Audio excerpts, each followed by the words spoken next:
Welcome to Global Investment Voice, where we explore investment migration issues and opportunities from around the world. With a special focus on the U.S. EB-5 Immigrant Investor Program, we'll also cover citizenship and residency by investment programs from around the globe. If you're an investor, fund manager, developer, or enterprising entrepreneur and want to get the most out of these global investment migration programs, you have come to the right place. I'm Mark Deal, and I'll be your co-host on this journey. I'm joined by your host attorneys Mona Shah and Rebecca Singh, as well as other investment migration leaders from around the world. So let's get into Global Investment Voice. Wow, Mona, Rebecca, episode 200. We are here. We've made it. It's only taken us about 8 years. 8 years. It's a long journey. We started in 2016 when podcasts were relatively new, and there were certainly none in the EB-5 space. I always tell you, it's like, I wish we had thought of podcasts long before. With so many topics and changes, even within the EB-5 program, it would have been nice to have started, when we first got into the industry. Well, that would have been a long time back, 2007, as far as EB-5 industry is concerned. But, here's the thing, Mark. At that time, podcast listening wasn't as big as it is today. And even today, I do still feel it's a certain group of people who do listen to podcasts. But we have seemed to be able to cross the spectrum just because of just because of our topics. Well, I think it's because we have a lot of micro topics, and there's been a lot of changes to the EB-5 program. And then not only EB-5, we've hit so many different types of other programs and other areas that may come into effect with EB-5. Yeah, we finally transitioned to the title of Global Investment Voice after being EB-5 Investment Voice, even though for so many years we have actually been discussing the global world and not just America, although we are obviously America-centric. Yeah, we haven't neglected any country.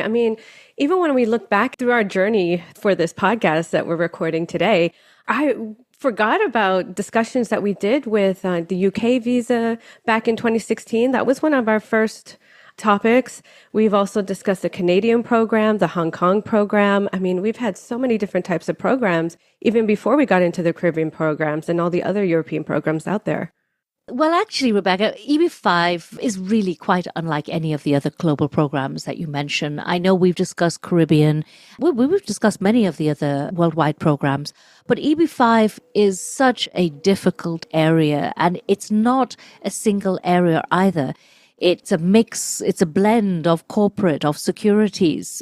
We discuss marketing. We discuss so many different areas, and which is why we've managed to develop the series with so many micro topics and the opinions of industry specialists, even if it conflicts with our own. Yeah, well, as we were saying earlier, the EB-5 program is different was different.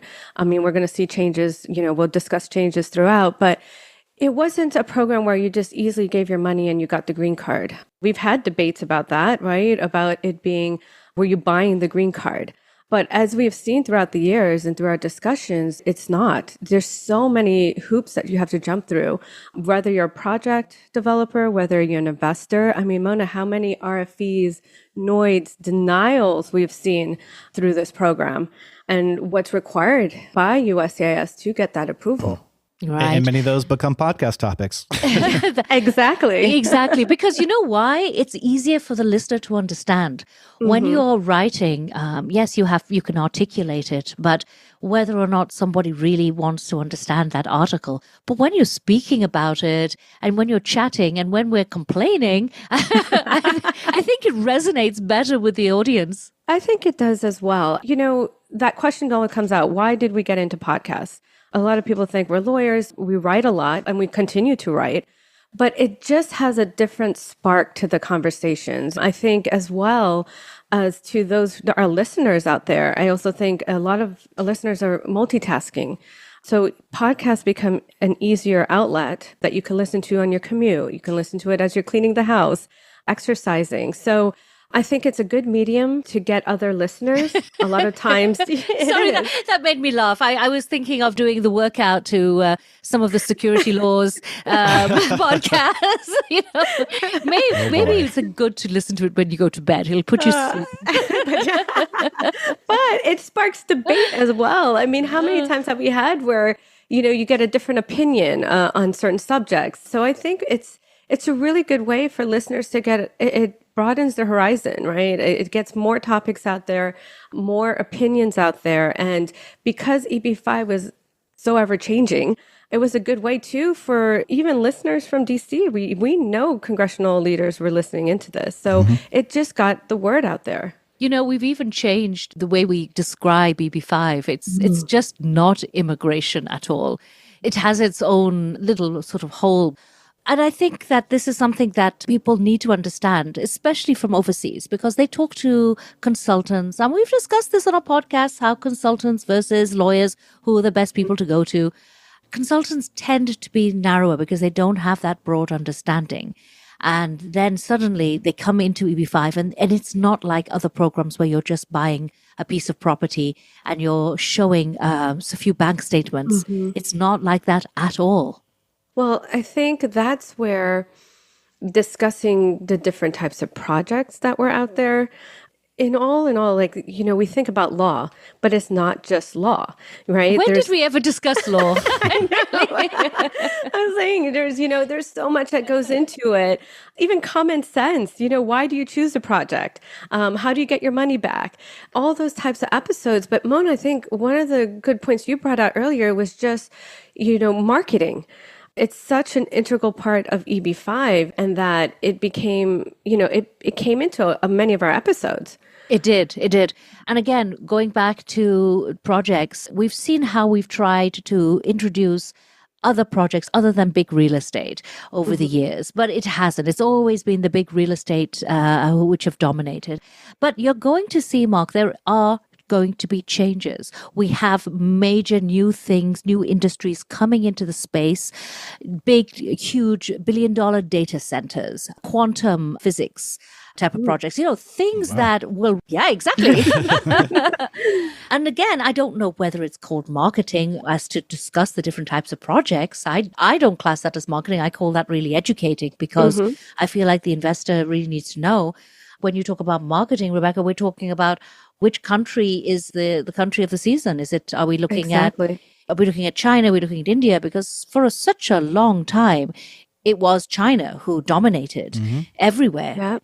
And I think they were one of the most downloads came from China in the at one very time, beginning. Mark. Yes. Yeah. Well, and that was great, Mark, because you kept us up to date on knowing where our audience were coming from. One year it was China, and then another. Then we saw the shift of 2017, 2018 when India took over. And of course, that was the time where China was in backlog and India was going through EB2, EB3 was in backlog. So India jumped for EB5. So it was kind of interesting to see the shift in our podcast series, along with the changes with the EB5 program with the countries. And then we wanted to see where the shift was with the new law.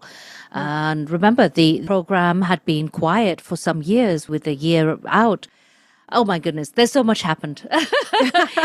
And then we opened the doors again, and then we want to see, are we back in 2015 or have we changed?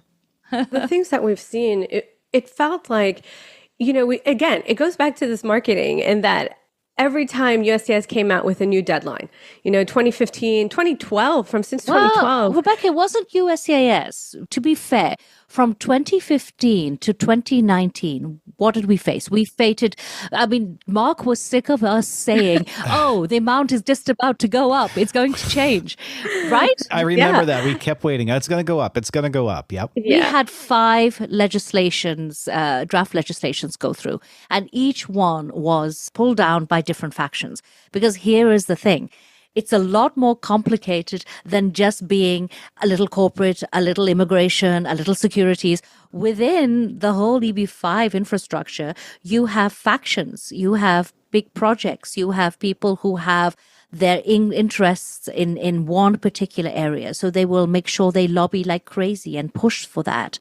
And that's what we saw from 2015 to 2019. We saw these multiple legislation drafts, and we saw how certain regional centers who paid the lobbyists a lot of money, they got these knocked out one after one.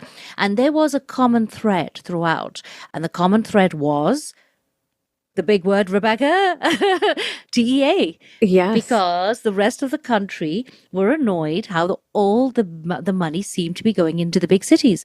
And New York was one of them. Yes, we've seen a lot of debates and issues with that. I mean, with even from grassroots, even congressional, leaders who came in and were looking for funds to go into the rural areas.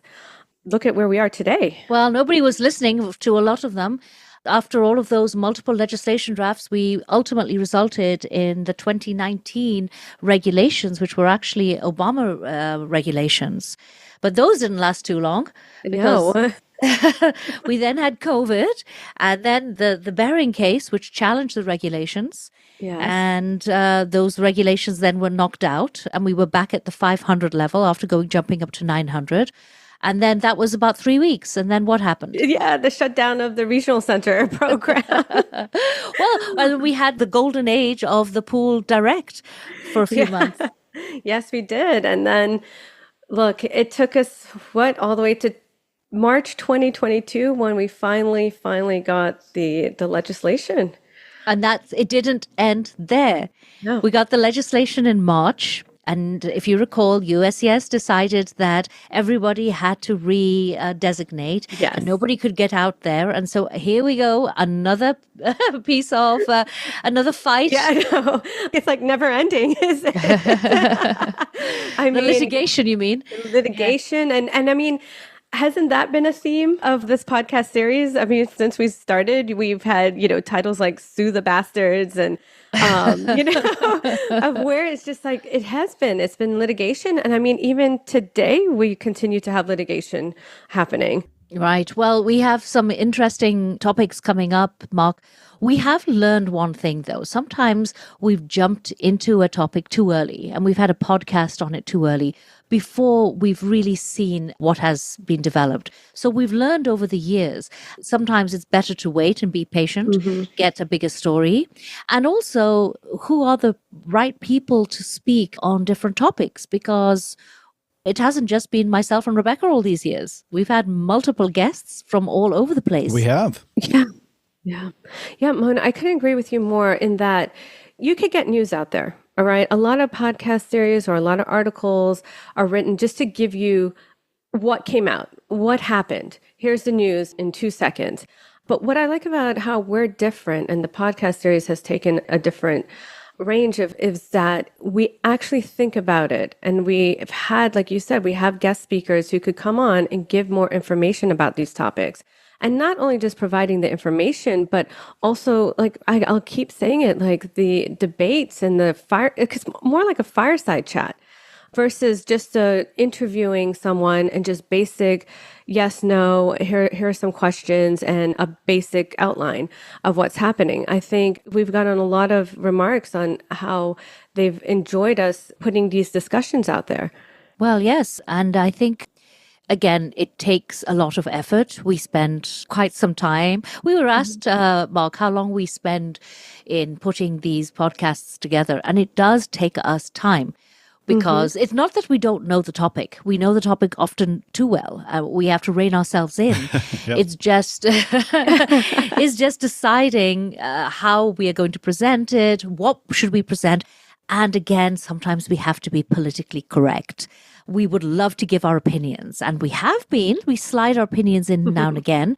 But there are times when I suppose, we say we love to be politically correct, but I think we've really let it out against USCIS at times. Oh, yes. And didn't you say, Mona, someone said what they really liked about it as well is that we tell it as it is. Right. We let that slip out. But we have been extraordinarily blessed with and honored to have some of the guests that we've had on the show.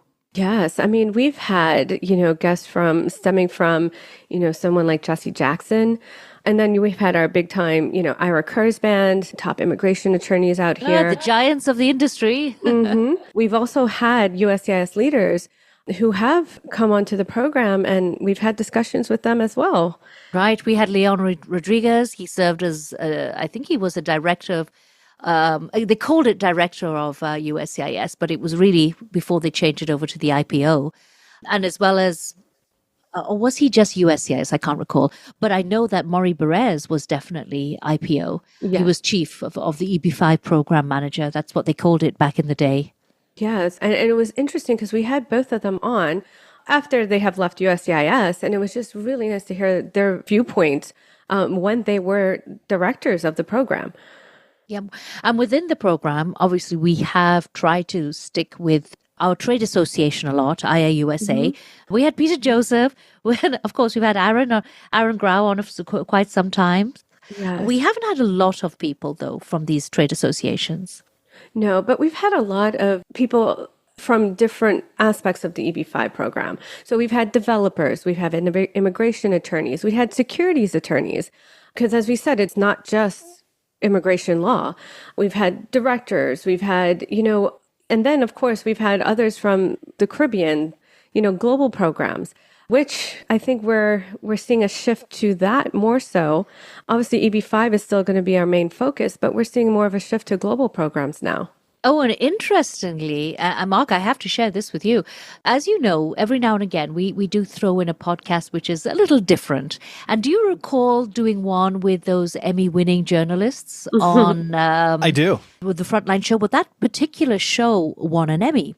Oh, wow. And after it won an Emmy, for some reason, they found out about our podcast and we had a lot of pokes onto that. That's what our IT people were telling us. Yeah. So, like you said, Mona, we've had so many different subjects. And that, again, too, it was something that we were interested in, right? Women in Afghanistan. It was a documentary that just came out that we thought it was a great idea to pull that out. But I mean, we've had, all sorts of topics because EB5, we talk a lot about the projects and the developers, but you forget from the investor side, we have source of funds. And then source of funds can be any and everything, right? And the US is a lot stricter on our sources of funds. So we've had everything from cryptocurrency. We've had discussion on source of funds and path of funds. How many issues have we seen with path of funds, especially coming from China, and then dealing with other countries' industries, like for India, for instance, the RBI, right? Their banking system, and how these countries only allow X amount of money. And Bangladesh doesn't even allow any money to invest into any foreign investments. So we've seen a lot of things throughout not just this program, but just throughout like any global program. Yeah, including how to renounce U.S. citizenship. Yeah, that was a surprise. But I think it's just because there's we get so many interest. People come to us on not just EB5, but they have these types of questions. And taxation is also huge. Unfortunately, that's why a lot of people want to renounce their citizenship. And then they're all looking for other global programs. So now we're seeing a lot of outbound immigration from the US. Yeah. Well, they renounce because I think that there's an element again of people rushing into U.S. citizenship or U.S. residency without really understanding. And what we often find, and here's where there has been a shift, is that a family will come because they want to bring their children over to go to university. The children love it at university, and because there's an emotional decision made, oh, we don't want to be far away from our children, so let's all shift over. And then what we have seen over the years is that after being here, the children have graduated, gone into work, and decided, well, maybe we don't really want to stay here. And the parents certainly have that same feeling. And so that's where you are seeing more and more renunciations. I think what we're seeing too is that a lot of shift in people want to travel, have a quick passport to be able to travel to more countries, right? Visa-free passports. They're interested in the US program, but they want to take their time. Like you said, they want to make the right decision because taxation, US does tax globally. So if you're making income from other countries, you have to think about that. And like you said, Mona, we tell you as it is, right? For our investors or anyone out there, even our listeners, we want to make sure we get the right information across. The EB5 program isn't right for everyone, or it's something that someone might want to think about in the years to come. So I think that's where the podcast series that's a source of getting good information. Well, it makes people think.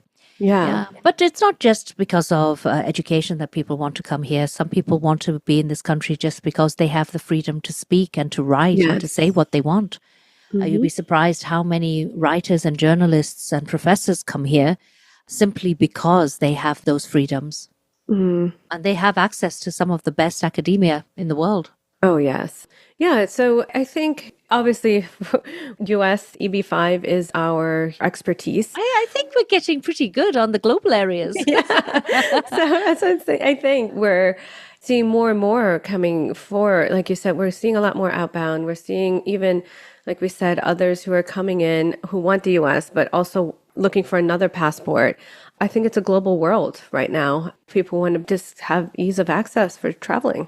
Well, I think all that changed since COVID, which brings me to my question, Rebecca. Which podcast do you recall you really enjoyed the most out of all these years? I know it's hard. Yeah.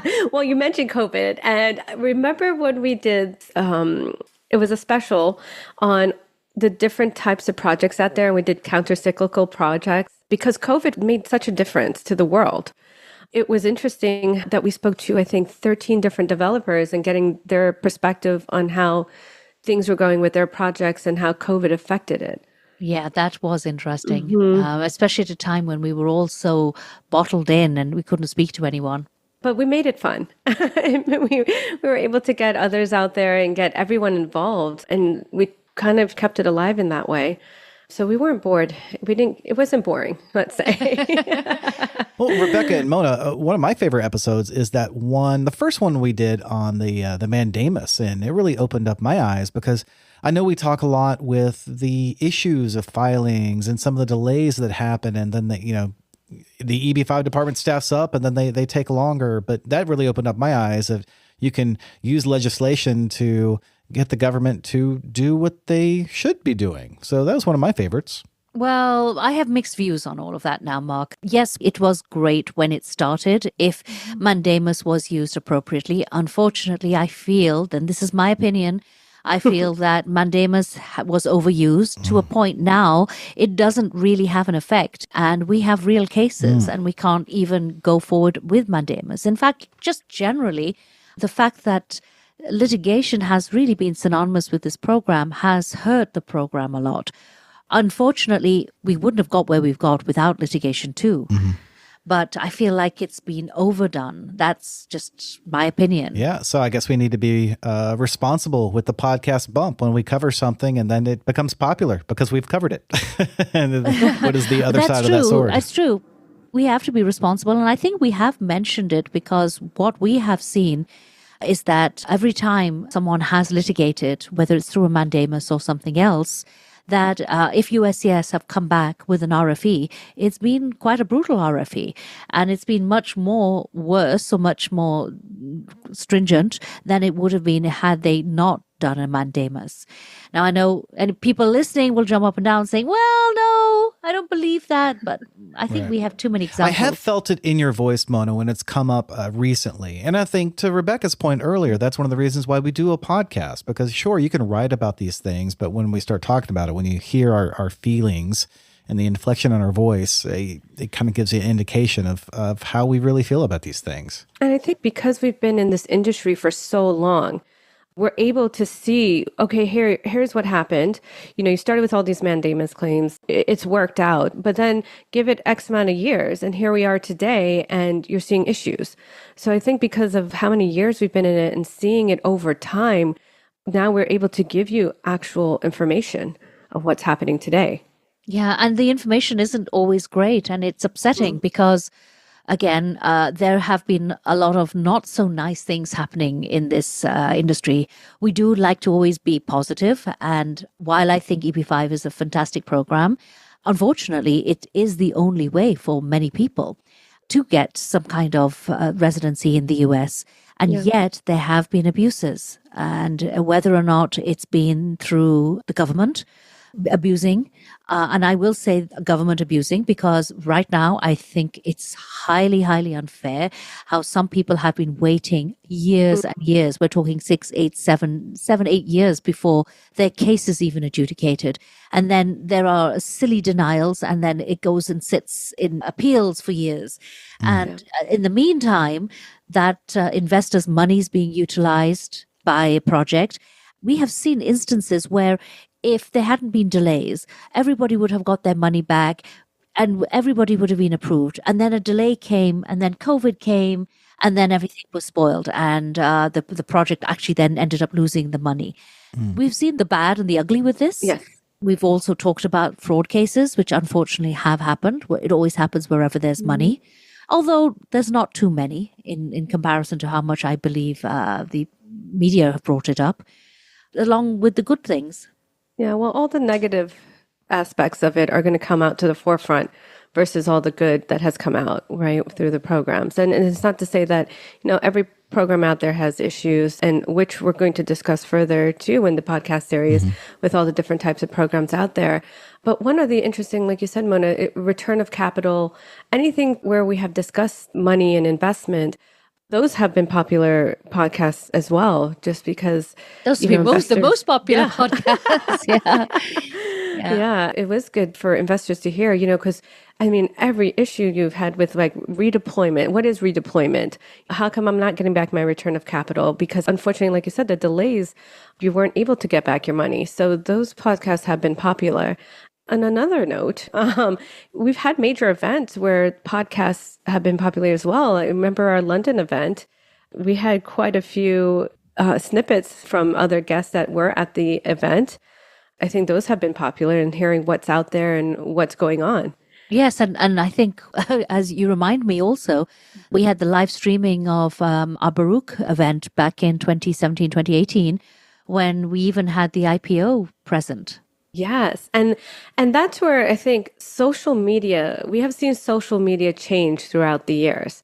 We went from writing articles to now, producing and doing the podcast. And then we were able to do a YouTube live streaming. Who would have thought? So it's not only that, at the time of the event, we had in person, anyone around the world. We had people sitting in India who were able to look into the event. And at the same time, it's still on our website today. So if you missed it, and anyone could go back in and listen into it. Yeah, the joys of social media. Social media has definitely changed everything, but sometimes for the good and sometimes not so much. Because I have also seen how social media will take a comment out of context, and there's your voice with that comment, but again, it's out of context. So it's not necessarily always done the right thing. But the one thing we have always strived for, Mark, is we want to explain and talk about people's projects, different programs. We don't want to advertise. We're not here to advertise. We can tell you good things about programs and bad things about programs, but we don't want to say specifically, you must go to the Caribbean, or you must go to Portugal, or you must stay in the US. Here's the reasons why you might like to go to Portugal, or you might like to go to Greece. But I think it's important to give that the converse always. Yeah, I think we always have. We've given actionable insights, but we've also pointed out red flags, whether it's directly related to the topic or adjacent to that topic, or red flags that either we have seen or that some of our expert guests have seen. And of course, those all, we've got the actionable insights, the red flags, and of course, Mona, you've got your magic wand. Yeah, that's true.